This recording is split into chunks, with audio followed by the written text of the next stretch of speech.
Hyderabad cricket association కేసులో 5 నిందితులను ఈ నెల 22 వరకు 6 రోజుల పాటు కస్టడీకి అనుమతించింది మల్కాజ్గిరి కోర్టు.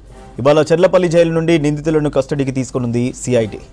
నిందితులను కస్టడీలో విచారిస్తే హెచ్సిఈలో జరిగిన గోల్మాల్లకు సంబంధించి మరిన్ని వివరాలు బయటకు వచ్చే అవకాశం ఉన్నట్టు తెలుస్తోంది. ఇప్పటికే 5 నిందితులు వేసిన బెయిల్ పిటిషన్ను మల్కాజ్గిరి కోర్టు కొట్టేసింది.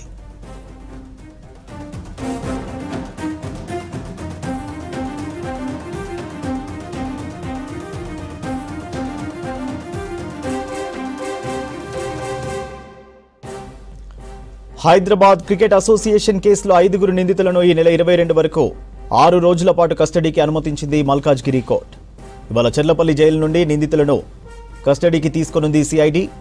నిందితులను కస్టడీలో విచారిస్తే హెచ్సిఏలో జరిగిన గోల్మాల్లకు సంబంధించి మరిన్ని వివరాలు బయటకు వచ్చే అవకాశం ఉన్నట్లు తెలుస్తోంది. ఇప్పటికే 5 నిందితులు వేసిన బెయిల్ పిటిషన్ను మల్కాజ్గిరి కోర్టు కొట్టేసింది.